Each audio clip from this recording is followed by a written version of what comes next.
શું તમારું પશુ હાંફે છે? તમારા પશુને મોઢામાંથી લાળવું પડે છે? તમારું પશુ ખોરાક ખાવાનું ઓછું કરે છે? આ પશુપાલક મિત્રો કોઈ સામાન્ય લક્ષણો નથી. આ લક્ષણો છે પશુને હીટ સ્ટ્રેસના લક્ષણો છે, જે પશુને ગરમીના કારણે છે. આ લક્ષણો છે તમારા પશુની અંદર છે પશુપાલક મિત્રો જોવા મળતા હોય છે. ખાસ કરીને ઉનાળાની ઋતુ ચાલુ થાય એટલે ઘણા બધા પશુપાલક મિત્રો પોતાના પશુની વ્યવસ્થિત કેર નથી કરતા, જેના કારણે સૌથી મોટું નુકસાન છે પશુપાલક મિત્રોને ભોગવવું પડતું હોય છે. તો શું છે આ હીટ સ્ટ્રેસ? હીટ સ્ટ્રેસ એટલે કે પશુઓને થતી ઉનાળા દરમિયાન ગરમી. તો હીટ સ્ટ્રેસના મુખ્ય લક્ષણોની વાત કરીએ તો હીટ સ્ટ્રેસના કારણે કયા કયા પશુની અંદર છે લક્ષણોની અંદર ફેરફારો જોવા મળે છે?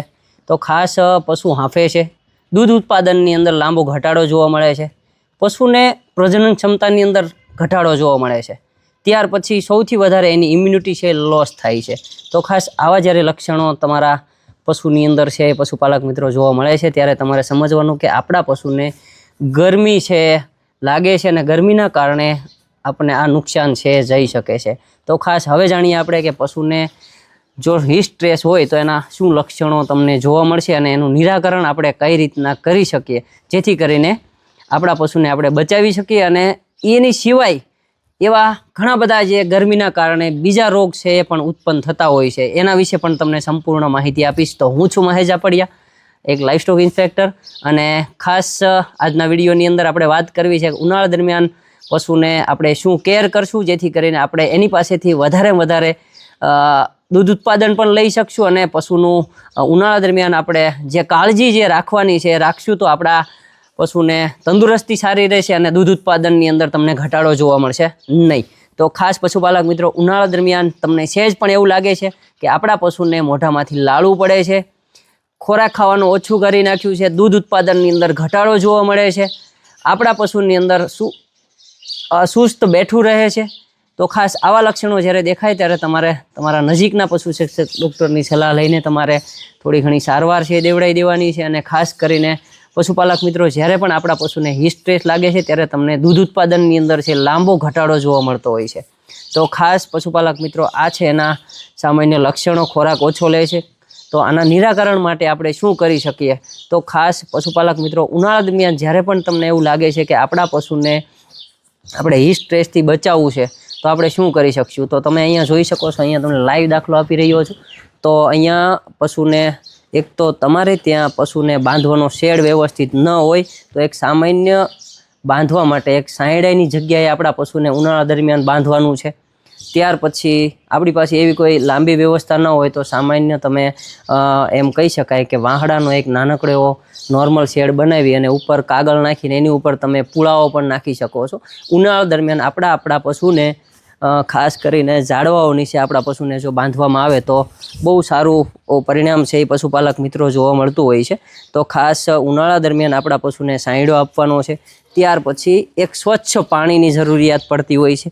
તો અહીંયા તમે જોઈ શકો છો, ઉનાળા દરમિયાન આપણા પશુને એક ચોખ્ખું પાણી જો આપવામાં આવે તો એનાથી પશુને દૂધની અંદર પણ સારું રિઝલ્ટ મળે છે. કેમ કે ઉનાળા દરમિયાન આપણા પશુને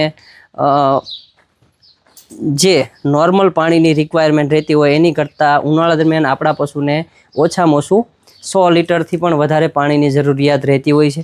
ઉનાળા દરમિયાન આપણા પશુને ખોરાક છે ઓછો લે છે. તો ખાસ કરીને તમારે બપોરના સમયે પશુપાલક મિત્રો આપણા પશુને બપોરના સમયગાળા દરમિયાન આપણા પશુને ક્યારે નિરણ કરવી જોઈએ નહીં. કેમ કે બપોરનો સમયગાળો એવો હોય છે કે એમાં પશુને એકદમ આરામની જરૂર પડતી હોય છે, અને એ સમયગાળા દરમિયાન જો આપણે એને ખોરાક નાખીએ છીએ તો એના શરીરની અંદર જે ઉર્જા છે એ વધારે ઉત્પન્ન થાય છે.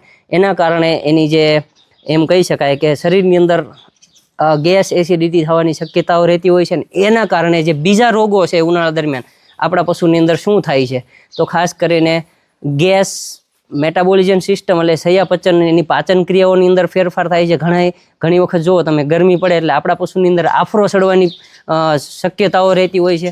મસ્ટાઇટિસ જેવી સમસ્યાઓ એટલે કે એના શરીરની અંદર જે આલ્કલિક જે બપોર વસાળે જે ઉર્જાની જે રિક્વાયરમેન્ટ વધારે પડતી, તમે જેટલો એને ઉનાળા દરમિયાન બપોર વસાળે ખોરાક આપશો ને એટલે વધારે વાઘોલની પ્રક્રિયા થશે અને અંદર પેટની અંદર ગેસ થશે, અને એ ગેસના કારણે ઘણીવાર છે આપણા પશુની અંદર છે મસ્ટાઇટિસ જેવી સમસ્યાઓ પશુપાલક મિત્રો જોવા મળતી હોય છે.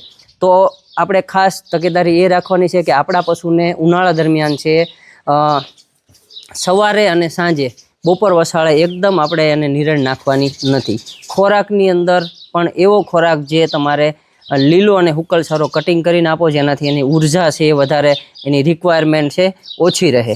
તો ખાસ કરીને આવી નાની નાની બાબતોની કાળજી જો આપણે રાખવામાં આવે તો તમે આપણા પશુને હીટ સ્ટ્રેસથી બચાવી શકો છો. હીટ સ્ટ્રેસના કારણે આ બધી જે તકલીફો છે આપણા પશુની અંદર જોવા મળતી હોય છે. તો હીટ સ્ટ્રેસથી બચાવવા માટે આપણે નજીકના ડૉક્ટર પાસેથી સલાહ લઈને એક સારી કંપનીનું મિનરલ મિક્સચર તમે યુઝ કરી શકો છો. એક મલ્ટીવિટામિન દવાનો ઉપયોગ કરી શકો છો. એની અંદર ખાસ કરીને તમે આપણું જે ભવ્યમીન સુપર છે એ પણ ઉનાળા દરમિયાન આપણા પશુને એક મિનરલ, સારા મિનરલ તરીકે તમે યુઝ કરી શકો છો. ભવ્યમીન એચ લિક્વિડ છે એ પણ તમને ખૂબ સારું પરિણામ ઉનાળા દરમિયાન છે આપવાનું છે. તો આ બંને પ્રોડક્ટ છે ઉનાળા દરમિયાન તમે વાપરી શકો છો. સાથે સાથે પશુપાલક મિત્રો, દૂધ ઉત્પાદનની અંદર ઘટાડો ન થાય એના માટે તમે શું કાળજી રાખશો? તો ભાઈ આપણે આપણા પશુને મિનરલ મિક્સચર રેગ્યુલર સવાર સાંજ 2 ટાઈમ આપશું. ઇલેક્ટ્રોલાઇટ જેવા પાવડર જે માર્કેટની અંદર આવે છે એ પણ તમે આની અંદર યુઝ કરી શકો છો. આવી નાની નાની બાબતોની જો કાળજી અને યોગ્ય એની જો આપણે લક્ષણો જાણીને સમયસર સારવાર કરશું તો આપણા પશુને હીટ સ્ટ્રેસથી બચાવી શકશું. અને હીટ સ્ટ્રેસના કારણે આપણા પશુની અંદર રિપીટની સમસ્યાઓ પણ પશુપાલક મિત્રો સૌથી વધારે જોવા મળતી હોય છે. કેમ કે ઉનાળા દરમિયાન છે આપણે જ્યારે બીજદાન કરાવડાવીએ છીએ, પરંતુ જો એની બીજદાન કરાવ્યા પછી આપણે તડકે બાંધશું અથવા તો એને પૂરતું પ્રમાણમાં પાણી નહીં મળે, એને યોગ્ય બાંધવાની જગ્યા નહીં હોય, તો પણ આપણા પશુની અંદર છે આ પ્રોબ્લેમ છે જોવા મળતી હોય છે. ઉનાળા દરમિયાન જો આપણા પશુને વધારે તડકો લાગે અને સ્ટ્રેસના કારણે પશુના શરીરની અંદર ડાયરેક્ટ સૂર્યપ્રકાશનો તડકો એના ઉપર પડવાથી એની શરીરની અંદર જે પાણીનું પ્રમાણ છે ઘટે છે, જેના કારણે કબજિયાત જેવા રોગ પણ પશુની અંદર છે જોવા મળતા હોય છે. ઘણીવાર તો આપણો પશુ એક ધારું હાંફા રાખે છે, મોઢામાંથી લાળું પડે છે. તો ઉનાળા દરમિયાન આપણા પશુને સ્ટ્રેસના કારણે છે ઘણીવાર છે તાવ આવી જતો હોય છે. એ તાવ છે 4-5 દિવસ રહે એટલે દૂધની અંદર છે લાંબો ઘટાડો જોવા મળતો હોય છે. તો ખાસ પશુપાલક મિત્રો, આ વિડીયોનું માધ્યમ બસ એટલું જ છે કે ઉનાળા દરમિયાન આપણે આપણા પશુની ખૂબ કેર કરવાની છે. આ 4 મહિના જે ઉનાળાની ગરમી છે, જે રીતના આપણે જો રહેઠાણ હોય એમાં પંખાની વ્યવસ્થા હોય, એસી લગાડતા હોય, એવી જ રીતના આપણે આપણા પશુની પણ કેર કરવાની છે. વધારે નહીં તો કાંઈ નહીં, પણ એક સારું બાંધવાની જગ્યા એ પણ ચોખ્ખી રાખવાની છે. ઉનાળા દરમિયાન આપણે ક્યારેય એને ખરાબ પાણી પાવાનું નથી, કેમ કે ખરાબ પાણીથી પણ ઘણા બધા રોગ છે પશુપાલક મિત્રો જોવા મળતા.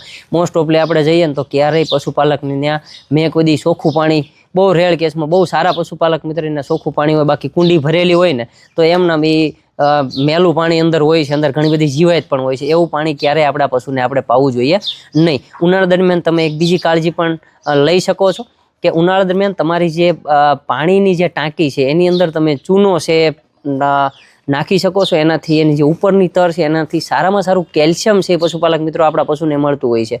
તો ખાસ તમે એ પ્રયોગ પણ કરી શકો છો. ઉનાળા દરમિયાન આપણે દિવસમાં 2 વખત આપણા પશુને તમે નવડાવી શકો છો. નવડાવવા માટે તમે સવારમાં, બપોર વસાળે ક્યારેય પશુ ઉપર પાણી નાખવાનું નથી, કેમ કે એનાથી એને વધારે ગરમી થાય છે. ખાસ તકેદારી રાખજો પશુપાલક મિત્રો, ઉનાળા દરમિયાન બપોર વસાળે તડકાનું પશુ ઉપર પાણી નાખવું જોઈએ નહીં. જો એ તમે કરશો ને તો પશુને વધારે ગરમી લાગશે. તો ખાસ સવારના વારે અથવા તો સાંજના ટાઈમે એક વખત આપણે નિરાંતે આપણે ગાયને નવડાવવાની છે અને ચોખ્ખું પાણી આપવાનું છે. બને ત્યાં સુધી દિવસમાં 3-4 વખત પાણી બતાવશું તો ઘણીવાર છે એની પાચન ક્રિયાઓ બહુ સારી રહેશે અને દૂધ ઉત્પાદનની અંદર ઘટાડો જોવા મળતો નથી. તો બસ આ વિડીયોની અંદર બસ આટલું જ. મળીશું એક નવા જ વિડીયો સાથે. ત્યાં સુધી આ વિડીયોને આપણી ચેનલની અંદર જો પહેલી વાર હોય ને તો ચેનલને સબસ્ક્રાઈબ કરી નાખજો, જેથી કરીને આવા અવનવા વિડીયોઝ પશુપાલનના ગુજરાતી અને એકદમ સરળ અને સિમ્પલ ભાષાની અંદર તમને મળી શકે. તો ધન્યવાદ. જય શ્રી કૃષ્ણ. ચેનલને સબસ્ક્રાઈબ કરી નાખજો અને વિડીયો ગમ્યો તો વિડીયોને શેર કરી દેજો. જય શ્રી કૃષ્ણ. જય માતાજી.